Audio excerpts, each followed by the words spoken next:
Hey guys, thank you guys for joining me on another episode of Self-Reflection Podcast. I pray and I hope that this conversation finds you guys in the best possible state that you could be in. And if you are not doing well, actually hold up.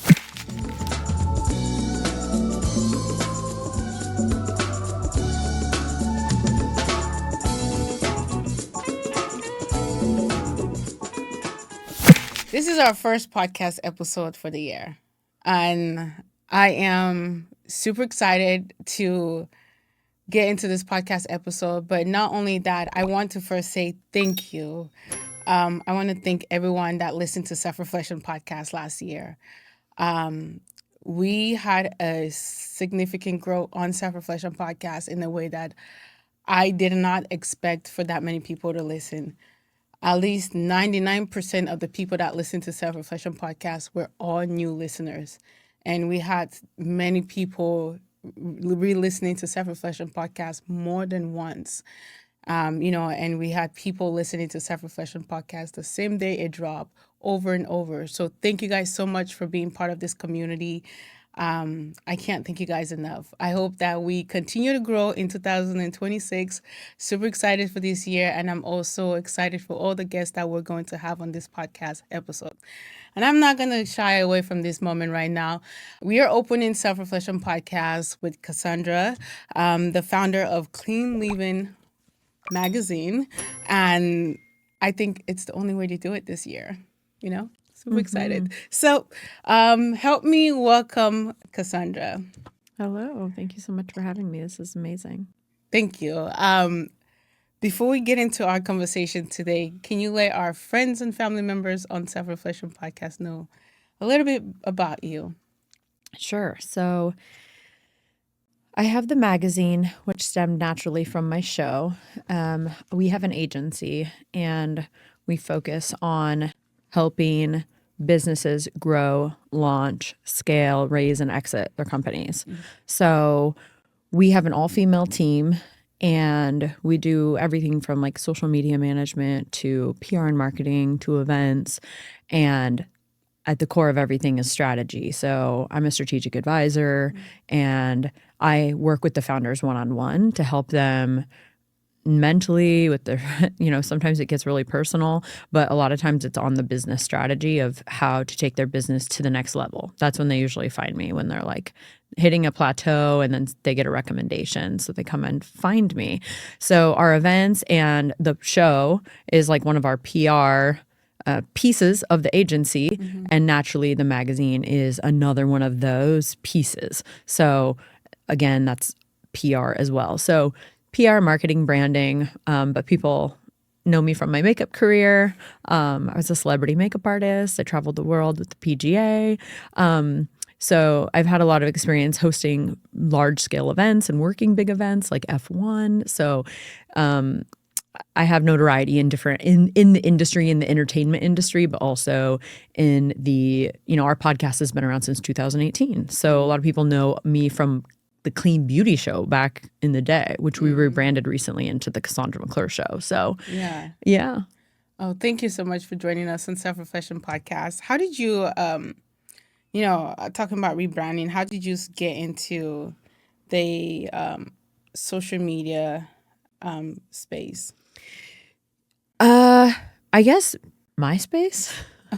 I think like back in the day, I was on the early platforms as an influencer. I remember Tila Tequila being on my like top 6 or whatever, or top 9. But I'm 37. I'm like dating myself. But yeah, I had a MySpace. So back before Instagram, was a thing, or Facebook to that matter. But I'm on all the platforms. So I have a whole other following on Pinterest and a whole other following on YouTube. I did a lot of vlogging back in the day when I was traveling around.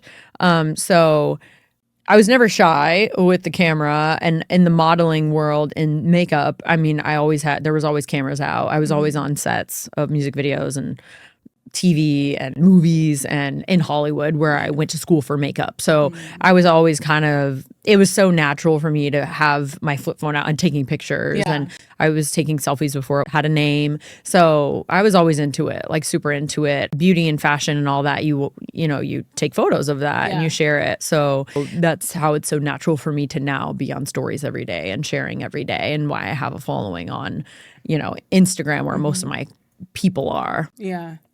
Did you grow up in LA or did you move to Kinda. LA? I learned to drive there. I grew up in LA for sure. I'm originally from Seattle. I was in the Pacific Northwest region.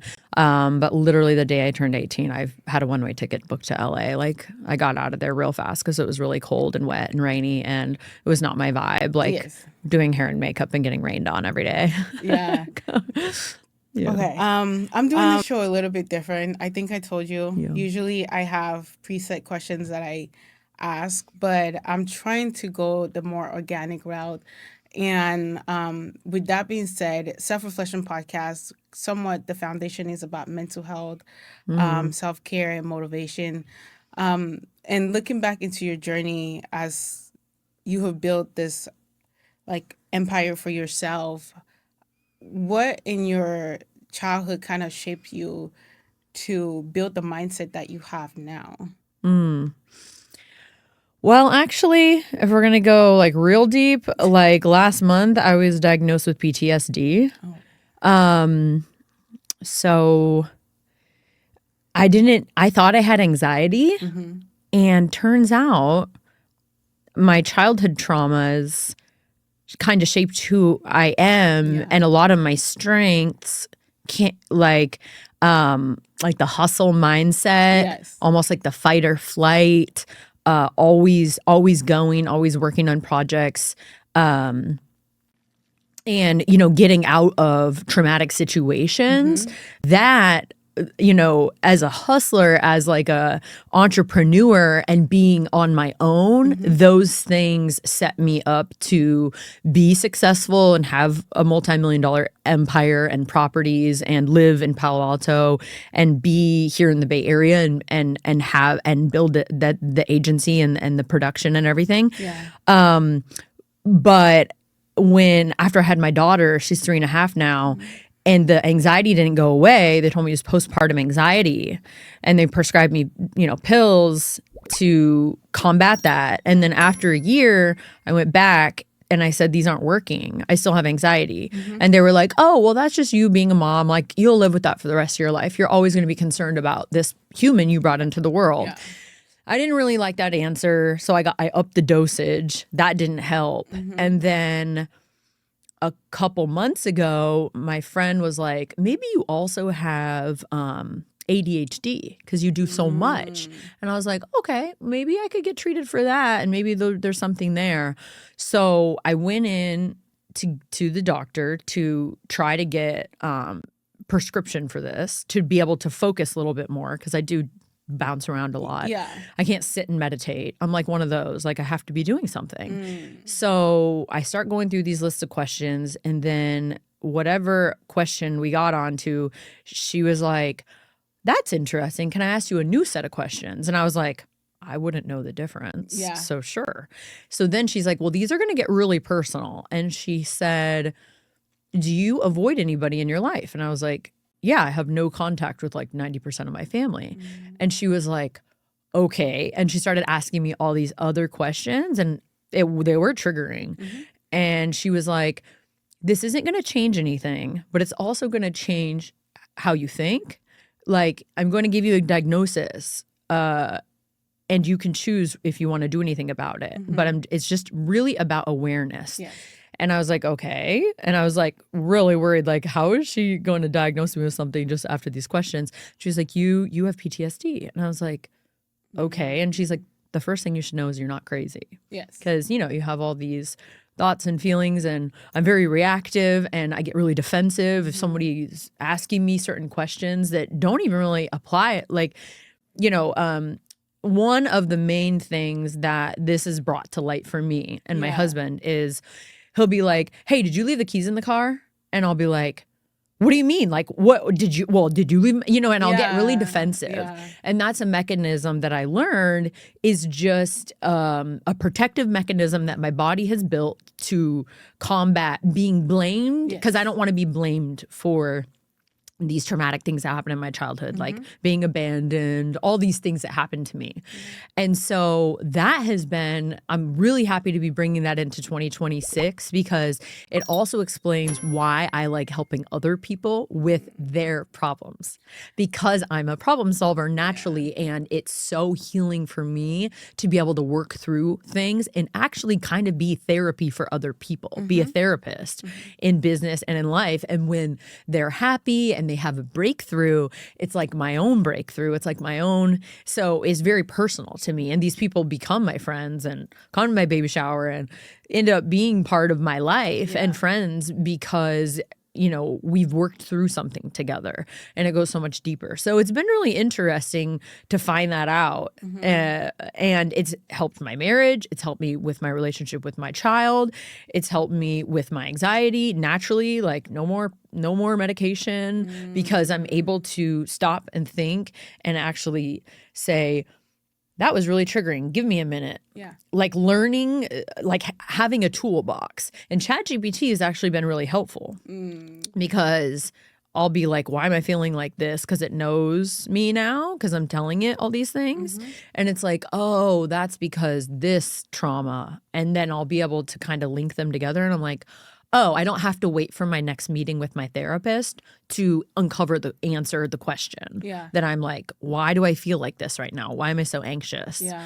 So it's been like a big weight off my shoulders. And I've set up more boundaries, like, because it was a big question, like, is the no contact really the right thing to do with my mother? But no, it really is. It's really good for me to set up a boundary and have that. So hopefully that answers the question. But it's this super vulnerable stuff, but it's like real. And if this can just help one person to think, like, because, when I first heard PTSD, I was like, I wasn't in a war. I just thought it was like related to something traumatic from, that's just what I knew PTSD from, is like war heroes. And then to kind of, okay, well, what traumatic instance was this? Was it when my brother died? Is it when my mom left me? Is it when I was raped? Was it when I went to jail? Was it when when I saw my friend overdose? All of the things that happen in our lives, like we probably all suffer from some sort of PTSD in some form. Childbirth, I found out, is one, right? It's a traumatic thing that happens to you. So there's lots of layers to it, but like being the acceptance and understanding and then being able to work through it is like super healing. And for me, being able to talk about it as well, like is also healing for me. So it's a journey we're all on. I kind of just want to hold space for that, and I want to say thank you. Thank you for being vulnerable to share that with us, and also allow somebody else that might be going through that same journey to find light in their own journey. And it's not only you sharing it, it's the way you shared it that had so much strength in it that was so powerful. So thank you. When you found out that you had PTSD,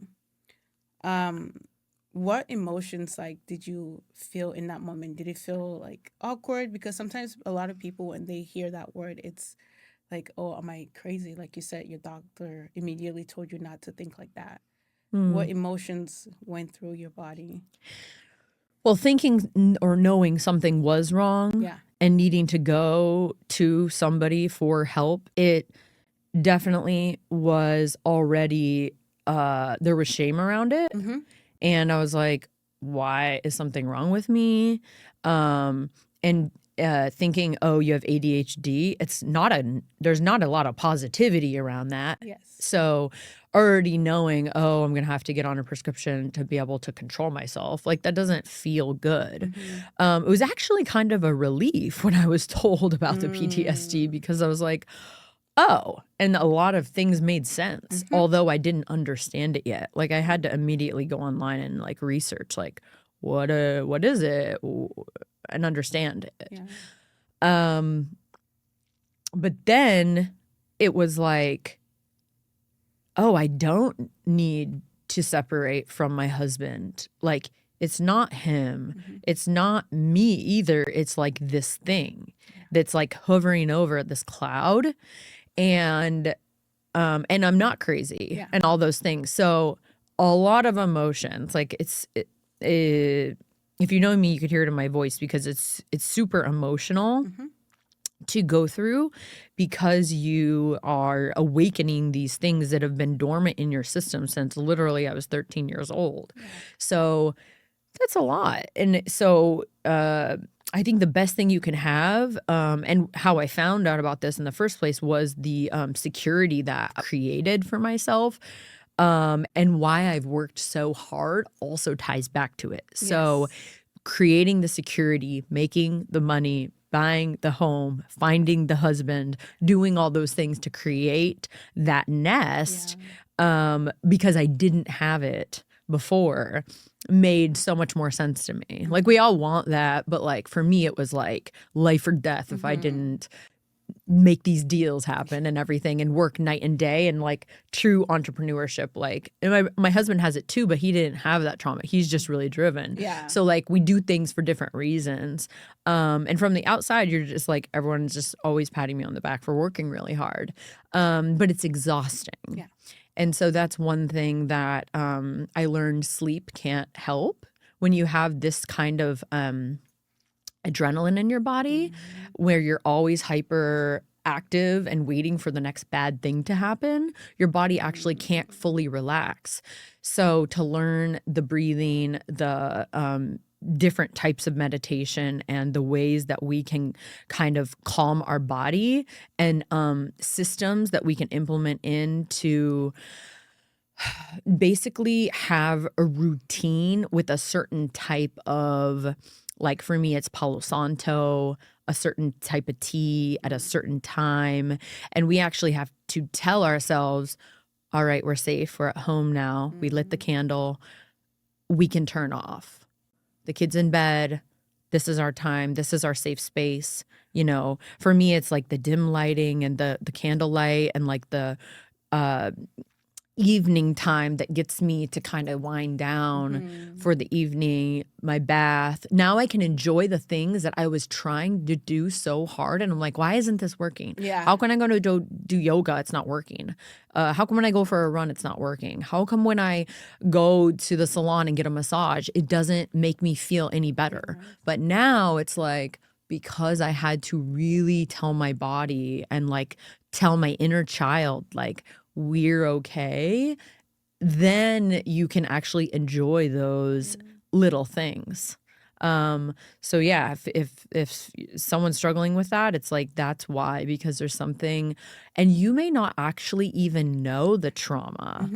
Like when you're a baby, you have like defense mechanisms where you can't even remember what happened when you were 3, but you could have had some sort of trauma, and it's there, and your body and your brain remembers it, but it won't show you the imagery or things like that. So that's what's even crazier, which is why people do like hypnotherapy and ketamine therapy and these other things that I'm sort of looking at too, because maybe there's deeper things that I don't even remember that happened. So it's crazy. And you're willing to go as deep as you can. For sure.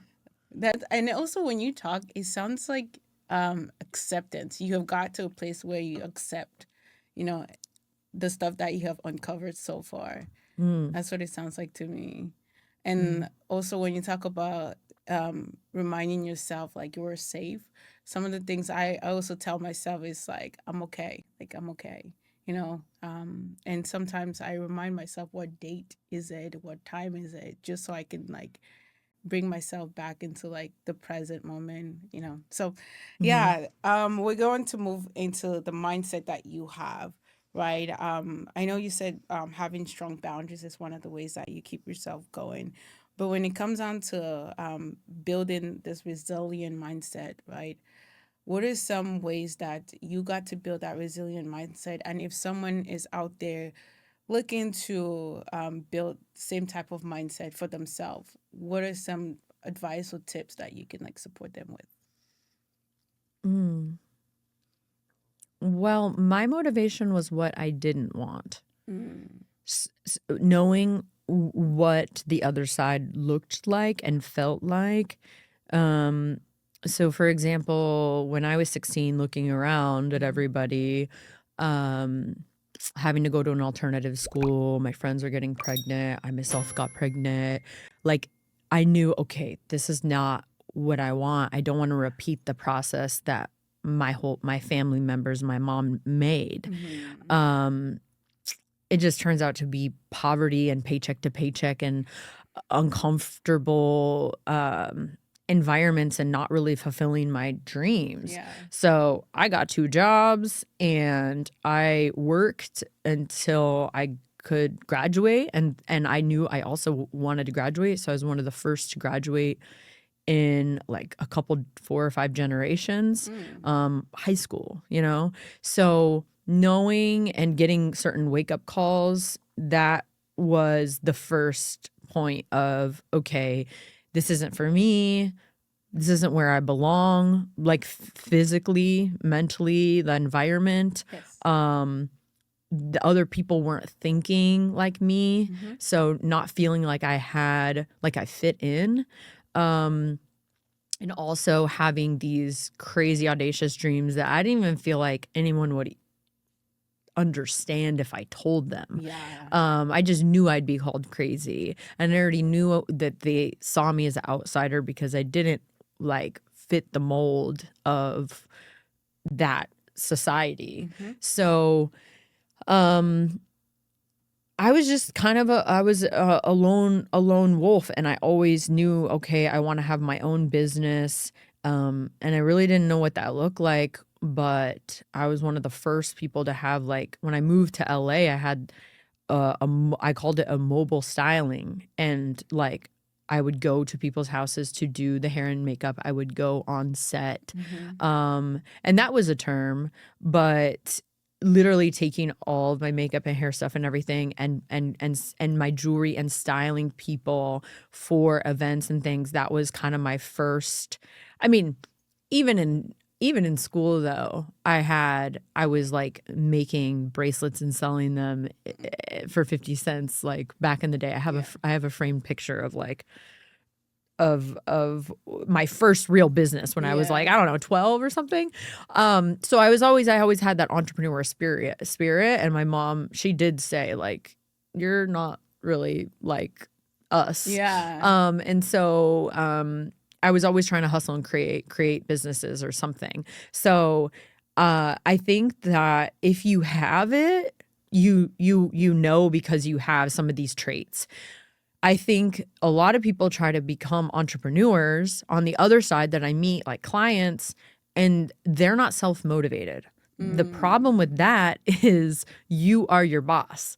So you might not like working for someone else, but you just have to find the right person that you like working for that will give you that. So that's how I built my agency. Other people that also felt like misfits, but maybe didn't have the drive to just do their own thing. They still wanted the contract work. So I have a lot of freelancers who work for me that kind of have their own businesses, but I give them more business kind of thing. So photographers, other makeup artists, stylists, producers, things like that. And so I found my tribe of other entrepreneurs in that way, and like in the creative space. So I don't know if that answers the question. Yeah, I think so. Especially when you talk about being self-motivated.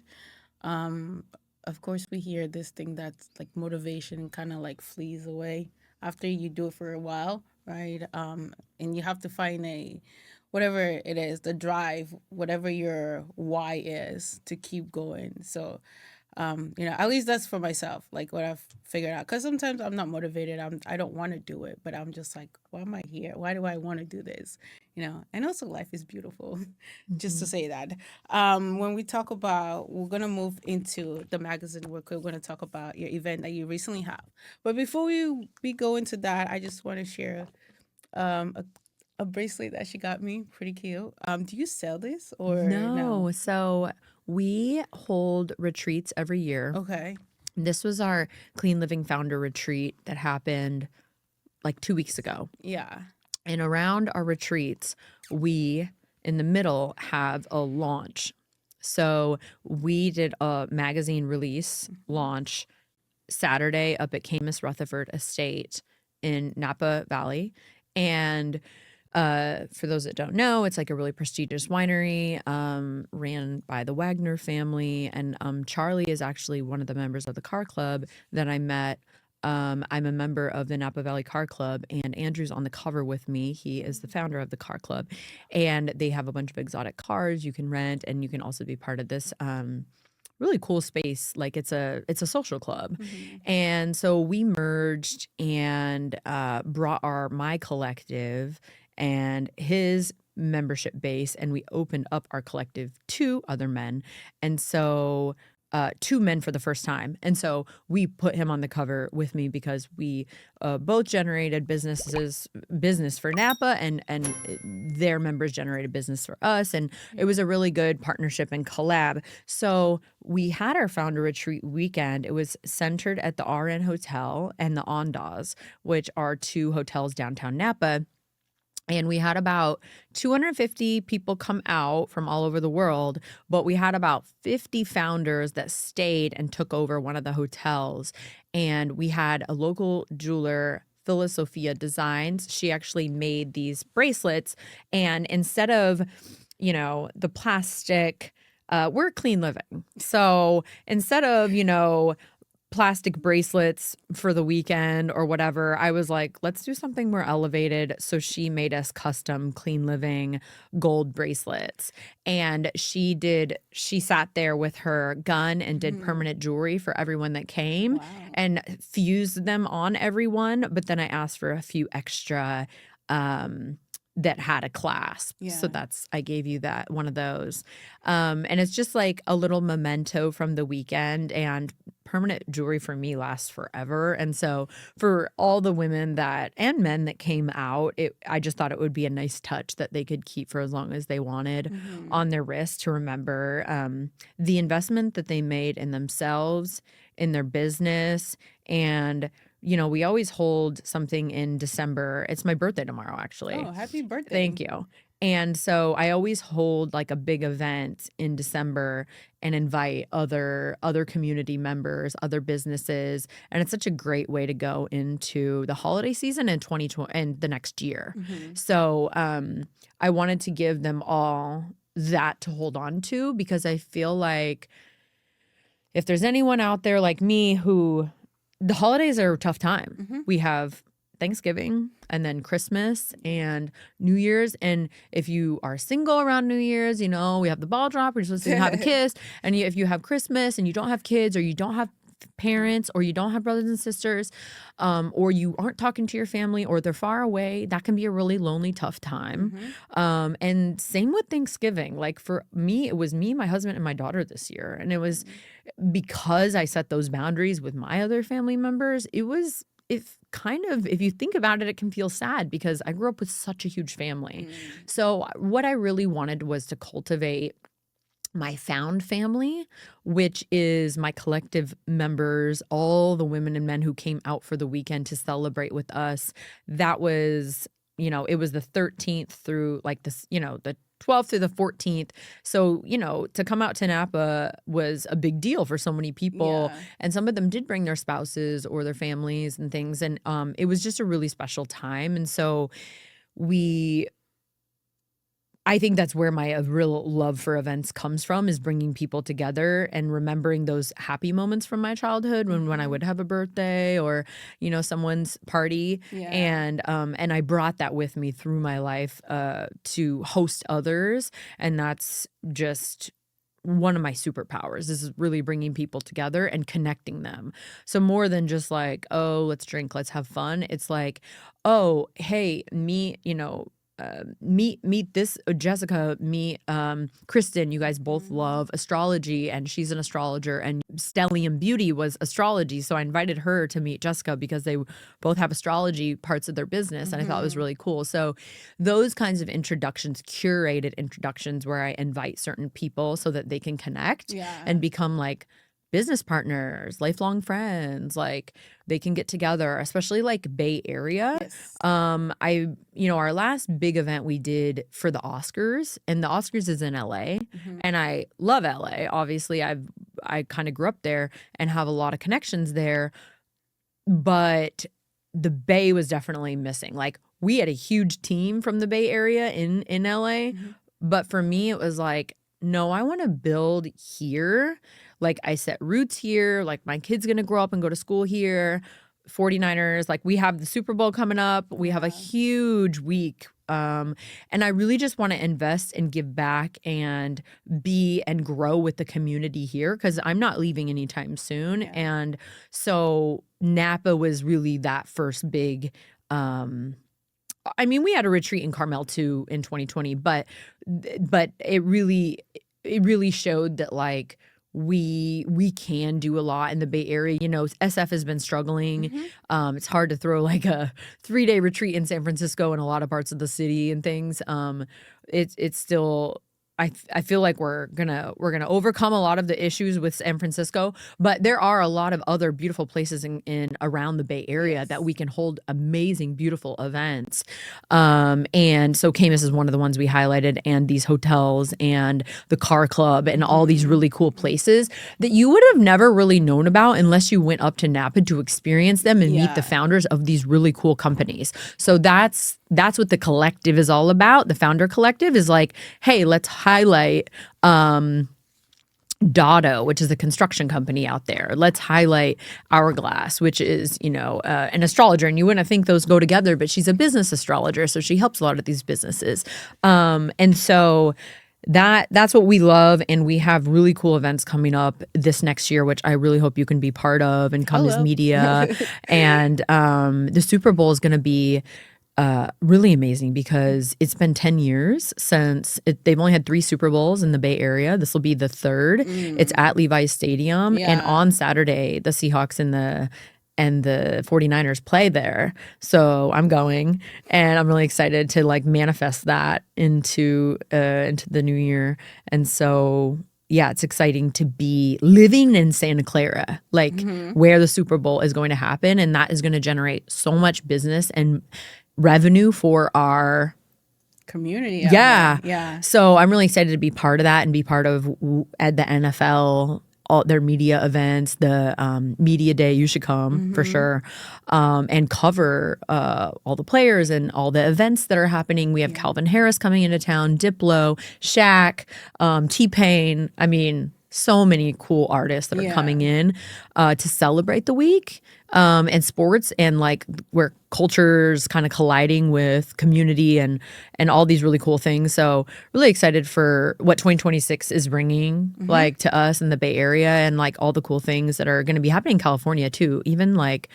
we'll have the Olympics too coming soon. So and the FIFA is also going to be here. Yeah, the World Cup. Yeah. So like really just cool stuff. Yeah, and from a business strategy perspective, what would you advise like young entrepreneurs in the Bay Area or businesses in the Bay Area to somewhat get ready for these big events that are coming? Because like you got to get connected. A lot of them you can apply, like if they're in media, they can apply. You can also just go to support. Like there's so many events happening. So it's really just about going on Luma or Partyful or Eventbrite. You can kind of start to see what's going on. ChatGPT it and see like what's happening in my town for Super Bowl, like what's happening. You can volunteer for a lot of things. If you want to actually be there but you can't afford it, you can actually go work these events because they need the staffing. There's so much going on.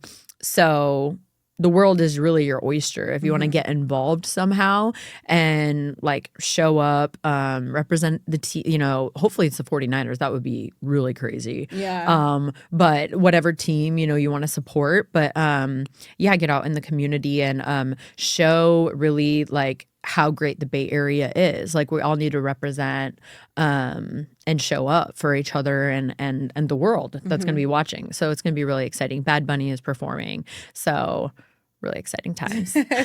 Yeah.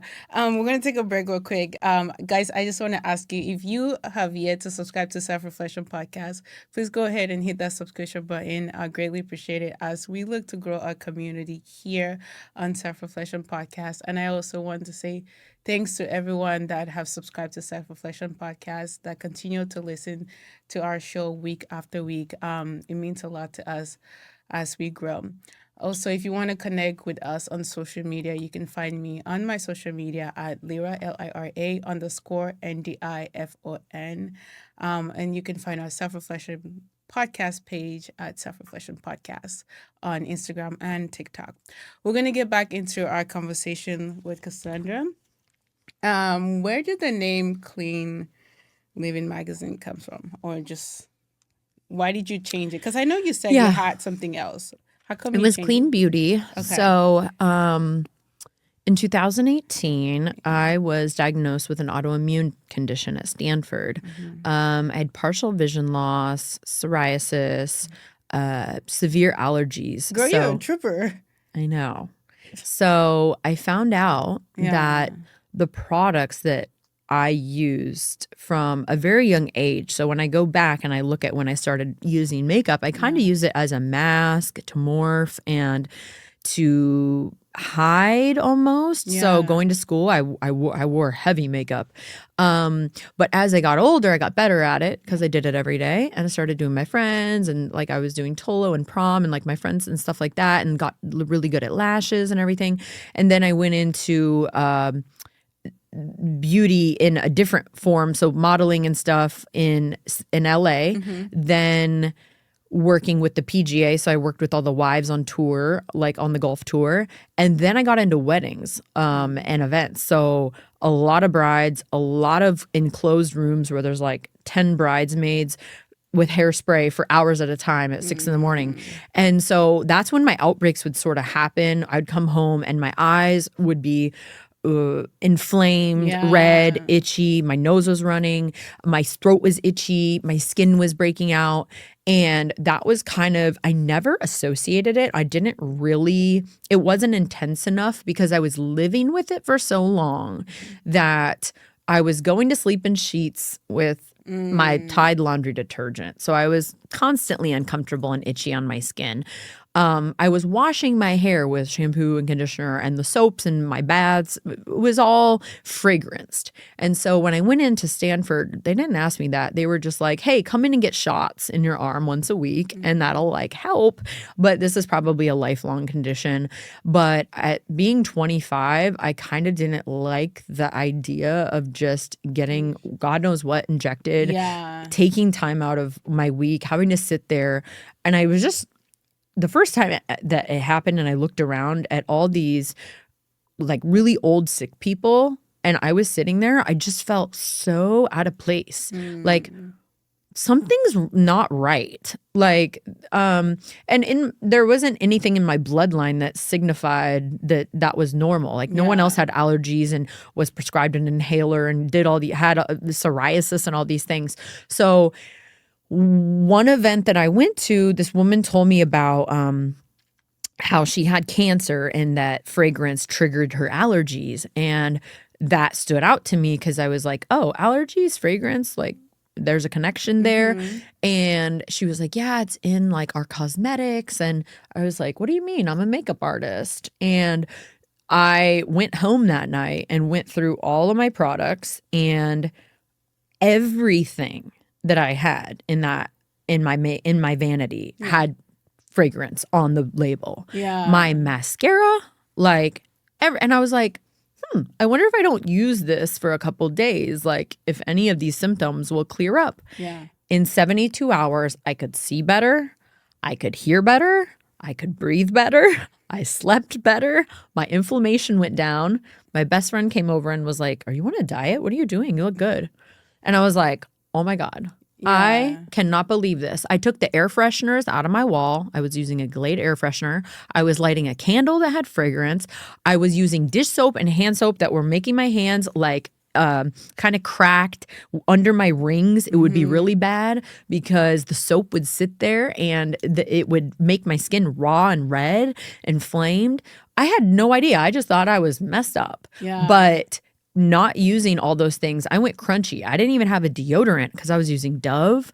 I was working on a campaign with Maybelline, like on Instagram, doing like a whole eye video with their new mascara. I stopped using it. It was like a light bulb moment. It was an epiphany. I was like, oh my God, how can I be poisoning myself with these brands and products that I've literally dedicated my life to and used to make other people feel beautiful, but yet I'm suffering? So I started the world's first clean beauty podcast in 2018. When I looked it up, it didn't exist. Clean beauty was not a term that was searched. It wasn't anything online. There was nothing I could listen to. I was a huge podcaster, and that's how I consume information. And so my husband was like, "I think you should do that." And I was like, "I don't know how to do that." Yeah. None of us know how to do that, you know? Yeah. But we did a little research. I took a podcast course and I started the world's first show, and I kind of pioneered it. And because of it, the people that I reached out to in the industry that had clean beauty products, like Karen Benke, the founder of Juice Beauty, she's here in the Bay Area. Joanne and Greg Starkman, they're founders of Inner Sense Organic Beauty. They're here in the Bay Area. I asked them, "Will you come on this show?" And like, it was like an easy yes for them. They were like, "Of course we want to talk about this. This is why we have our brand with clean ingredients." I knew nothing. I didn't even look at an ingredient label before these issues were happening to me. And by the way, never had to go back to Stanford, never got another shot in my arm. My psoriasis that they told me, I was wearing steroid cream. They told me I would be using that for my entire life. They told me there was nothing that could ever heal it, like that I had to use the medication to make it better. It literally cleared up on its own. I'm not giving you medical advice and telling you to stop using anything. I'm just telling you, like, if it feels not right, if it feels wrong, like, definitely go with your gut, because I just knew it wasn't for me and I didn't want to have to use medications.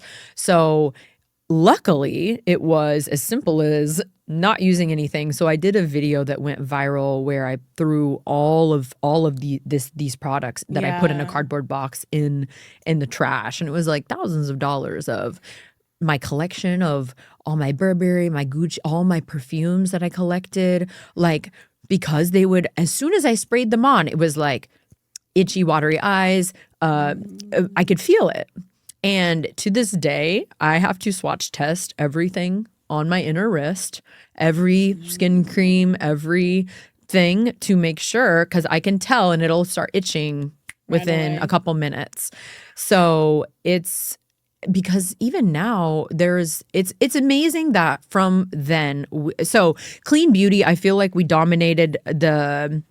changed the game. Like the show, was a movement, and Gavin Newsom, we enacted a law this year. It's called the Fragrance Act. So now brands, companies have to disclose what is inside the word fragrance on the products.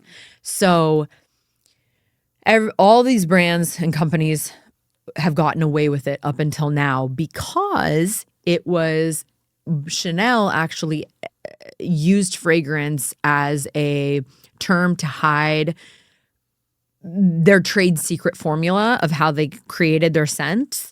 And brands took advantage of that. And inside the word fragrance, they could put like formaldehyde and hide that word so they didn't have to put it on the label. Yeah. So you can put hundreds of ingredients inside the word fragrance and call it clean, or make it look like it only has 4 ingredients. But really, it has fragrance, which is could be super toxic for people and even deadly, because you could put, let's say my best friend, she's allergic to rose. They could put a rose oil in there and you wouldn't see it on the label, so you wouldn't know, and then you could have an allergic reaction. Yeah. So it's actually they're trying to protect us. And what's great about California is this state, we have such a great economy here that when a law goes into effect here, you know, when you order something on Amazon, they don't go, oh, well, this is for California and this is for the rest of the states. It's all the states. So if there's a fragrance law that needs to be enacted and your shampoo that you just bought needs to have that disclosure, Amazon doesn't know where the next shampoo is going to come from, or any of these Sephora or any site that you can think of where you're buying a beauty product. They have to make it for everyone, for across the board, across all the states. So that's what's really great about that law that was just enacted. And there has been others too, because before that, there hadn't been a cosmetic regulation act, any sort of law since 1938. So we have made phenomenal progress since 2010, 2018, in the, you know, you go to Target now, there's a clean section. You go to Sephora, there's a clean section. There's a clean mark.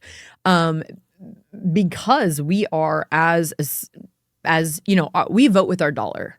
Every dollar that we spend on whatever, any item, we are telling that company and society that, like, that's okay. And so when clean started coming to be, and like, if you think about how many people have allergies, like my husband has psoriasis too. He's also gluten, you know, sensitive. So, you know, there's flour in some of our cosmetic skin creams. You can't wear that as a female if you have these medical conditions. So you start to read the labels, and it just keeps going and going. Like if you especially if your child has a skin condition, you're going to do anything for your child to make sure that you are buying the cleanest things you can for your son or daughter not to break out and have these horrible rashes on their body. They're painful. And so everyone started to wake up and read the ingredients, just like, you know, the food movement. Like we all want to eat cleaner and organic and all that stuff, and we're aware of pesticides and we're aware of all that stuff. It's the same thing with the it's not just makeup, right? It's our lotions, it's what we're washing our hands with. We all wash our hands. What's in the soap? And so that has just been a really great so now it's affordable. But yes, so clean beauty morphed naturally into clean living, because it's always been, I mean, everything I just told you, it wasn't just the beauty products on my vanity. It was what I was breathing in, my lungs. It was all of the fragrances in my home, from my bathroom to my living room to what's in my kitchen, my cleaning products, my dish detergent, like all the things that I was using on a daily basis that I was constantly inhaling and breathing and putting on my skin and bathing in and all of that. So living was like this natural next step, because clean beauty became, I feel like, a lot of fear mongering around that term. And it became, because there's no legal definition for clean beauty, everyone started using it, and like now brands, it's like clean beauty is on every bottle, even if it's not. It just became, I don't know. For me, I just was like, I don't want to be associated with, like, if you still search me, I will still come up on Google under clean beauty, and you know that was. But I feel like we've moved on, and clean living is really what people really want. Like it's how we all want to live: clean mind, clean body, clean everything, you know, like as much as we can, because we live in a really toxic world, unfortunately. It's beyond just beauty, what you're saying. Like it's beyond like just the products that you use. It's more like, it's the clothing we wear, it's the brands we invest in, it's the technology, it's everything. So what we do with the magazine and with the show now is highlight brands and people that have conscious businesses that are doing good things in the world, that are giving back, that have missions tied to them where they're doing amazing things, or it's family run and local. That's why we focus on the Bay Area and why I'm really hyper focused on the companies that are here so that they don't die, because most startups fail and they don't survive. And if I can be someone to help them get that funding or get into that retailer or get their brand on a TV show or a podcast that gets them their next break or their next sale, I want to help them do that, because I know what it's like to struggle and go through all of that and claw my way through life. And if I can help someone else, I mean, that's what it's all about. Like, that's what gives me the most joy, more than the dollar that I make from the consulting. It's really the joy from, like I said before, way earlier, of like, if I can help someone else with their struggle, that's what gives me the most joy. Yeah. And talking about more from a conscious perspective, when it comes down to like listening to your intuition and talking about products, I think my eyeliner is making me cry. Yeah. So the glue, the eyelash glue, all that stuff. So, but getting back in that conversation here, talking about, the conscious perspective, when it comes down to listening to your intuition and following that higher self, right? How do you like believe in that? Do you believe in I don't know, God or that voice internal self? I think we all are our own. We are all our own God. Like, we have the soul. We are this being that's going through, like, we're stardust for starters. So we're going through the universe. We are just in a body that we eventually we came into, and then we leave when our body can't hold it anymore. And so I believe that we are reincarnated into something else afterwards, whether that's here in the solar system or into another something. So our energy, we are all energy. So absolutely, I think that yes, we should absolutely listen to what we want to call an intuition. We have evolved for millions of years, and it's mostly we're here because our ancestors listened to their instincts when that cheetah was coming or whatever was happening to them at war. And we are all warriors because we come from a really harsh world. Like, if you look back in time, and so it's a miracle we're all here. And so I absolutely try to get still and believe that there is a God, or that I mean, we're born alone and we die alone. That's just, we have ourselves. So if you actually treat your body as a temple, and you do the best you can for yourself, and you do go deep and listen, I feel like, I mean, if you don't listen to your conscience, it's going to be really hard to navigate life. You're probably going to be making a lot of bad decisions. You're probably going to invite a lot of evil or bad things into your life. So I think absolutely, especially as women, like, we need to listen to whether it's a knot in our stomach or it's some sort of hesitation, or not everyone is meant for everyone. So if you feel like, I don't really like that person, it's a split second when you meet someone, it's something animalistic that we have that just, we know that person is not for us. And we have to be put in situations where we have to sit with that person, and we have to maybe work with that person, or we have to whatever with that person. But if you can do it, if you can get out of I think you just get higher and higher and higher. Like, you vibrate higher and higher around people that want to genuinely support you, to lift you up, to say your names in rooms that really matter, that support you. I always try to find other people like me, because, when you're championing other people, that's, and there's so many people, unfortunately, that are we're all selfish beings because we need to be selfish in a way, Yeah. but there are some people that don't want to see others succeed. They're comparing themselves to you, and that's low energy Yes. level. Yes. So yeah, I mean, I can go on and on about that's a whole other I agree. I conversation. agree. I agree. Like, jealousy is low vibration, Hmm. anger, fear, depression. Like, I definitely agree with you. Like, all of those kind of suppresses you, right? So, Mm. yeah. When it comes on to your magazine and your brand, what do you see, and how do you see it evolving in the future? And how do you hope it inspires other generation coming behind us? Yeah.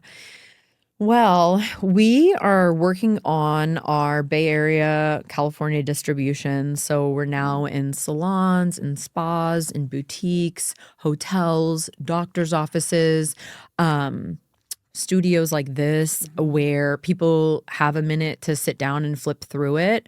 There's QR codes on every page. So we're very like Bay Area, like tech forward. Mm-hmm. So if you want to shop a brand or learn more about anyone on the pages, you can go and you can scan it and go right to wherever they want to direct you to. And you can connect with them, and it has their social media information on there. We make it really easy to connect and collaborate or support these brands and these businesses. 90% of them are, 18 to 35 years old. Like, we definitely have a younger demographic. I'm in that demographic. And so we want to support young entrepreneurs, Mm-hmm. startup businesses, generally a lot of self-funded female startups. Yeah. That's kind of our sweet spot and where I started, because again, that was me. So I want to create something that I wish I had. That's Yeah. where all my business kind of came from. And so the projection, we have distribution in 50 countries worldwide with the magazine on digital newsstands. So 2.5 million people can find us on the newsstands where this is. Yeah. Our readers vary based on where they live, and we it's a free publication. So you can go and you can read it complimentary, and you can also order copies to your home. And if you want them for your business, you can contact us, or you can connect with someone with our editor. But we have like a very open door policy, and so just going back to what we were saying, like, it's very communal, and there's not a lot of there's no gatekeeping. Like, if you want to be in the magazine or you want to be on the cover, we'll make it happen. Like, if your business, it should be seen, like, that's why I do what I do with PR and marketing. So the magazine, we don't know what the future is going to hold. We are working with the NFL and working on the Super Bowl project and a retreat for next year. And getting more people together, and we host events for launches, brand launches, company parties. We have all kind, like, if you're launching a new product or a new service or you're rebranding, we help a lot with that, and so that we highlight those stories in there. And so the world is our oyster. I don't know what that's going to hold. We will have like a yearly issue, like a big thick one with a big launch party like we just had at KMIS with the magazine. And then our show is national on the radio on iHeart. So if anyone wants to check out the Cassandra McClure show, that's kind of where these conversations are happening. I have solo episodes, and then also with amazing guests like you have. You can learn more about the founders and their stories. Yeah. And yeah, we have a fun rebrand happening in a studio that we're building in Palo Alto, and I'm really excited to invite you to come on my show once it's built. And so yeah, we have a lot of things happening this year that's super exciting. So clean living is it's a lifestyle, and we just want to attract and expose more people to these brands and people that are here in the Bay and that are or that want to do business in the Bay or support, businesses here. Because it's just getting harder and harder to combat these big companies and people in the world that have billions of dollars. Yeah, and I think one of the things I noticed is that the Bay doesn't have a lot of media coverage, right? At least that's what I noticed with creating self-reflection podcasts. It's like there's so many amazing things that goes on here, but no one is putting them out there. So I'm really excited that you guys are kind of pioneering that way forward, for all the other businesses Hmm. and media companies that are coming up. So yeah. Yeah. Um, for our self-reflection question, when you look back in your journey, what is one thing that you wish you did different, if any, because they don't really have to? And what is another thing that are you're happy that you did? Mm. I think I would not be so hard on myself. Mhm. For sure. I think, giving myself grace. In what way were you hard on yourself, if you don't mind I me mean, asking? I've always pushed myself to the limit, to the point of just getting like physically sick. Mm. Um, just like, this isn't good enough. The negative self-talk, really, not showing myself love. Like if you wouldn't talk to your best friend like that, like why would you talk to yourself like that, kind Mm. of thing. Yeah. And affirmations have been really nice to use and to say, and to help me through that. So I think just looking back, just being kinder to myself Mhm. would be one thing. And then the second question was, What is something that you did that you're happy that you actually took that action? yeah, the magazine, I was just telling my best friend this, like the magazine has been the hardest thing that we've ever done. Like Mm. coming out with a print publication in this day and age is really expensive and time consuming, and it's one of the biggest investments that I've made to date. Yeah. And if we're talking about ROI, like there's not. It's a free publication that we created because I wanted to give the PR and visibility to these brands and businesses because they deserve it. And I became in a position where I started a fund, and I used the funds from my incubator fund for this. Mm. And so I'm proud that I did it. But we will invest funds into other businesses more in this next year, versus the publication, because I think that the funds could go farther.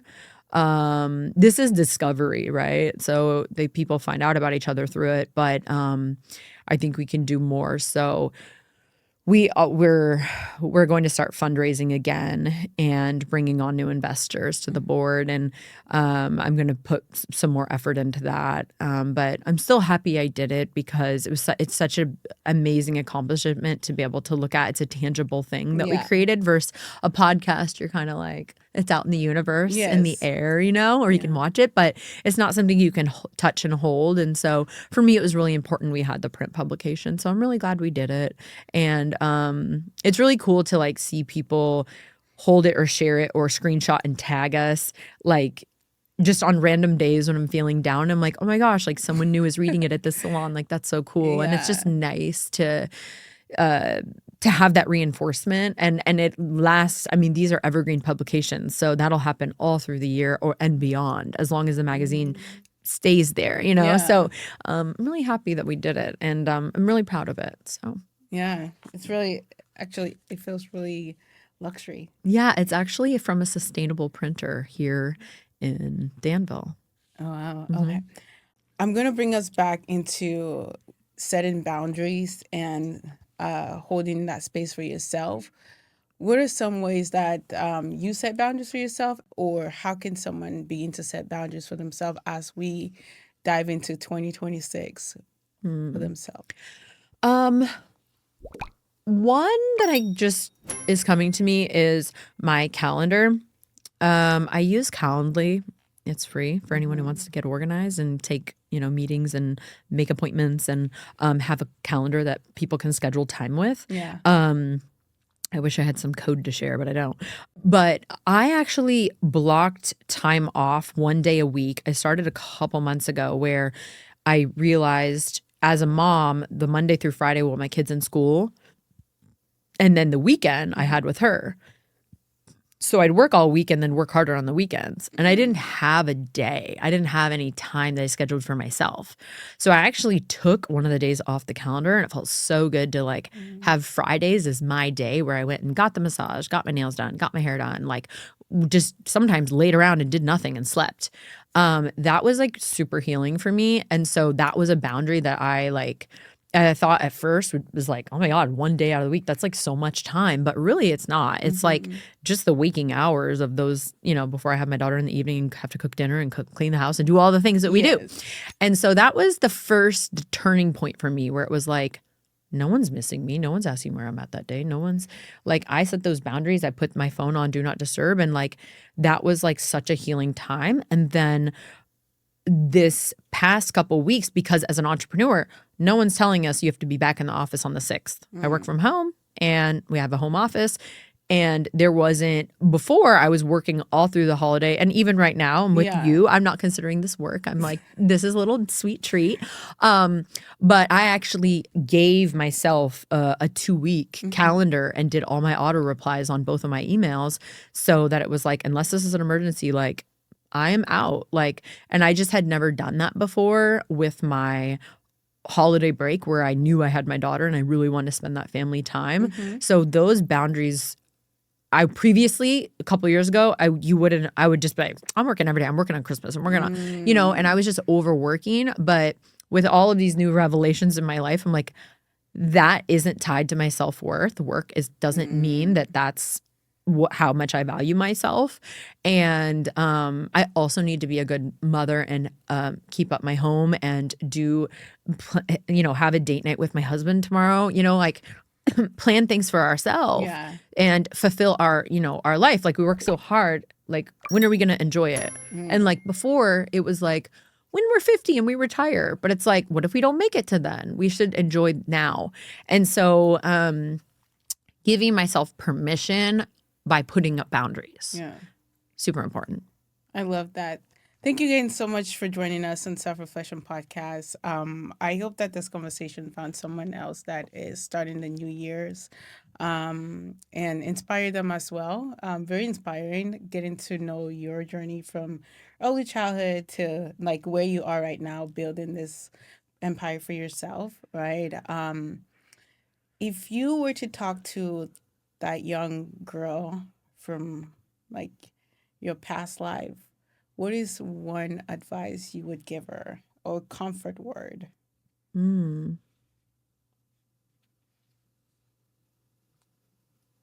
You're beautiful and smart. And you're going to live like an amazing life. Wow, that's beautiful. Thank you. And how do we get connected if anybody wants to follow you on social media or the magazine? Yeah, at Cassandra McClure, Cassandra McClure.